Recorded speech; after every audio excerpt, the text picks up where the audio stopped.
Halo anak-anak semuanya, selamat pagi, selamat berjumpa. Kita kembali berjumpa pada kelas Bahasa Indonesia. Nah, pada pertemuan kali ini kita akan membahas materi baru, yaitu materi tentang teks pidato persuasif. Nah, sebelumnya apakah sudah ada yang tahu tentang teks pidato persuasif atau pidato persuasif? Kira-kira ada yang tahu? Baik, kita akan masuk pada pembahasannya. Untuk mengetahui apa sih itu pidato persuasif. Nah, pidato persuasif adalah jenis pidato yang disampaikan dengan tujuan untuk mempengaruhi pendengarnya, sehingga tertarik dengan apa yang disampaikan. Contohnya seperti pidato kemerdekaan, ya, yang mengobarkan semangat kemerdekaan pula. Nah, persuasi ini merupakan bagian dari eksposisi. Sedangkan eksposisi sendiri digunakan untuk meyakinkan pendengar atau pembaca dengan menyajikan argumen dari satu sudut pandang yang dibuktikan kebenarannya.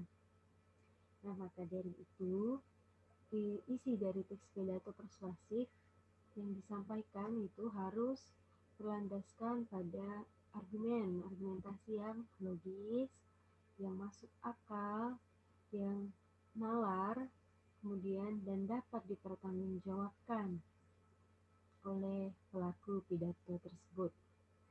Nah, kemudian pidato persuasif ini memiliki sifat yang sama dengan definisinya, yaitu mengajak, kemudian mempengaruhi dan menghimbau pendengarnya untuk melakukan hal yang dianggap bermanfaat bagi kepentingan mereka bersama. Ya, jadi itu merupakan definisi pidato persuasif. Mohon dicermati dengan baik. Baik, selanjutnya itu apa sih tujuan dari pidato persuasif ini? Nah, tujuan dari pidato persuasif ada 5, yang pertama, yaitu yang pertama tujuannya untuk mempunyai topik yang telah dikuasai sehingga mampu untuk menguraikannya. Dan tujuan yang pertama, yang kedua, tujuannya untuk menambah kecakapan dalam berpidato, ya, dalam menyampaikan suatu pendapat, suatu pikiran atau gagasan. Kemudian yang ketiga, untuk memiliki tujuan dari apa yang disampaikan. Nah, kita menyampaikan pidato kita tentu kita mempunyai tujuan tersendiri, tentunya tujuan dari pidato kita itu apa gitu. Kemudian yang keempat, untuk menambah pengetahuan baru. Yang kelima, untuk mempunyai topik yang terjalin dari hubungan yang harmonis. Selanjutnya adalah ciri-ciri dari teks pidato persuasif. Apa saja ciri-cirinya? Ya, jadi ada 3 ciri atau karakteristik dari pidato persuasif. Yang pertama itu menggunakan kalimat-kalimat yang bersifat membangun, artinya bersifat mengajak, ya, tadi mempengaruhi orang lain, membangun suatu semangat atau perasaan untuk melakukan sesuatu hal. Kemudian bersifat perintah, yaitu tadi kemudian ajakan atau rekomendasi mengenai suatu hal yang perlu dilakukan. Dan yang ketiga, menyertakan topik permasalahan yang akan dibahas dan dijelaskan. Tuh, jadi ada 3 ciri atau karakteristik dari pidato persuasif yang menjadi kekhasan pidato persuasif itu. Oke, selanjutnya tentang struktur. Ya, ini struktur ini, maaf ya. untuk struktur. Nah, jadi ada sekurang-kurangnya ada 5 struktur dari pidato persuasif ya. 5 atau berapa ya. Jadi untuk struktur pidato persuasif yang pertama itu pernyataan posisi. Nah, ini merupakan pendapat atau pendirian yang digunakan penulis untuk mengulas suatu persoalan. Nah, misalnya apa posisi pelaku pidato terhadap suatu persoalan atau suatu masalah? Apakah ia menjadi korban? Apakah ia menjadi ahli masalahnya, pelakunya? Atau ia hanya menjadi seseorang yang peduli terhadap suatu permasalahan tersebut? Oke, yang kedua yaitu tahapan argumen. Argumen yang dibuat ini harus diterangkan secara logis dan dibuktikan dengan alasan. Contoh, bukti pakar dan data atau informasi statistik yang kuat. Tentunya untuk tahapan argumen ini memiliki banyak penguatan tersendiri untuk pidato persuasifnya. Dan yang ketiga yaitu penguatan pernyataan posisi. Nah, pada bagian ini letak argumen sangat ditonjolkan. Kesimpulan posisi berdasarkan argumen yang telah disajikan dapat memperkuat posisinya juga.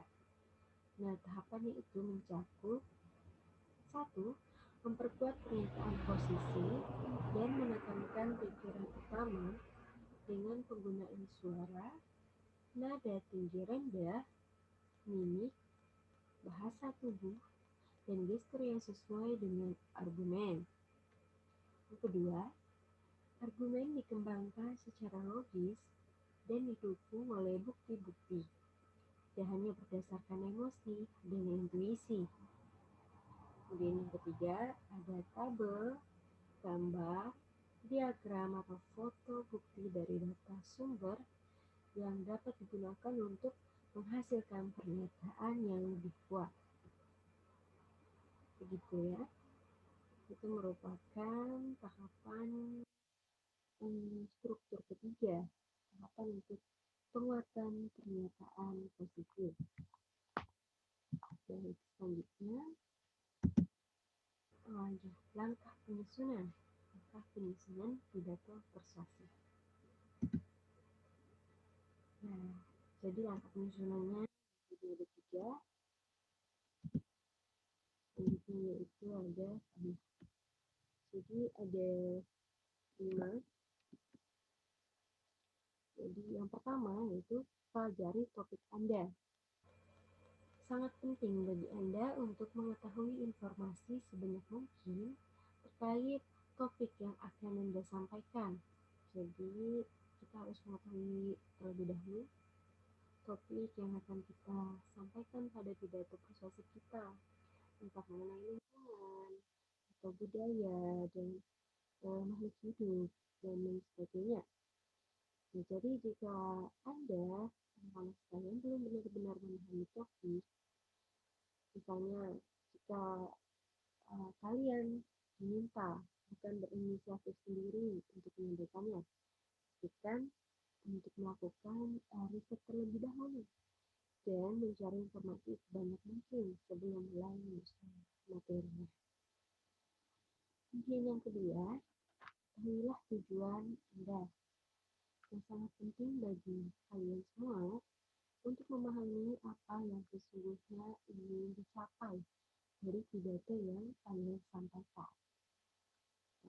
Jadi tujuannya apa kalian menyampaikan suatu pidato tersebut. Oke, setelah memahaminya, ya, kalian dapat mengarahkan isi pidato agar lebih sesuai dengan tujuan tersebut. Nah, yang ketiga, kenali audiensi Anda. Dan jadi selain itu, kita juga perlu memahami sudut pandang dan pengetahuan mereka terhadap topik yang akan diangkat, yang kalian angkat, kita angkat ya. Pengetahuan ini juga akan sangat mempengaruhi isi pidato.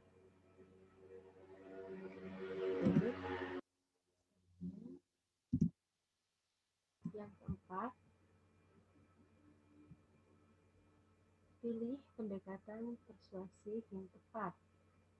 Nah, meskipun sangat tergantung pada topik dan audiensi, secara umum ada beberapa pendekatan yang bisa kita gunakan untuk meyakinkan orang lain, ya. Yaitu yang pertama, approach. Nah, pendekatan ini sangat menyasar dengan etika atau moral audiensi, yaitu approach, ya. Yang kedua, pendekatan ini lebih mendekatkan kepada emosi audiensinya, emosi para audiens dari pidato kalian, gitu. Kemudian yang ketiga, logos. Nah, pendekatan ini sangat mendekati dengan logika atau intelektual audiensi. Untuk untuk langkah penyusunan yang kelima, yaitu tentukan pokok argumentasi Anda. Jadi setelah kalian memilih pendekatan yang paling tepat untuk jenis audiensi kalian, untuk kalian kan tadi sudah mengenal audiensinya, maka kalian akan memilih pendekatan persuasif yang tepat dengan audiensi kalian. Dan setelah memilih tersebut, mulailah untuk memikirkan pokok-pokok argumentasi yang ingin kalian angkat, ingin kalian sampaikan dalam pidato tersebut.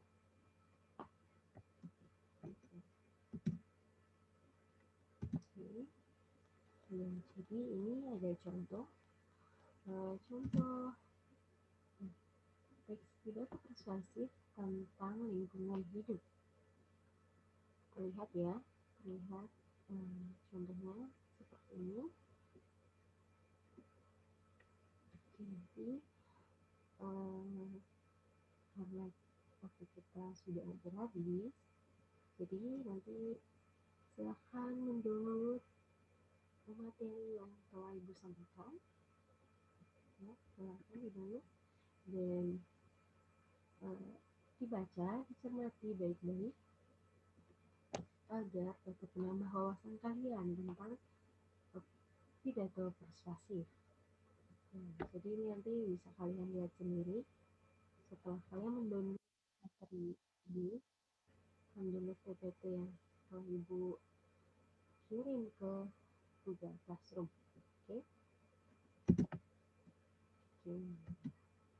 Oh ya, jadi Ibu juga sudah memberi tugas dan latihan tentang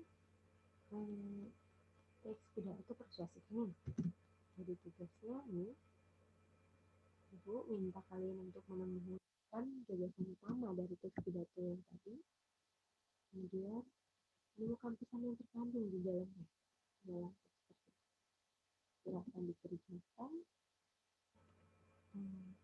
dapat ditentukan besok pagi buat Google Classroom juga.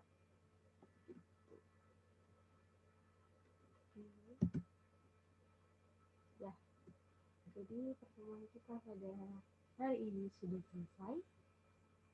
Silakan dipelajari dengan baik, silakan dicermati, dan kerjakanlah tugasnya dengan baik pula.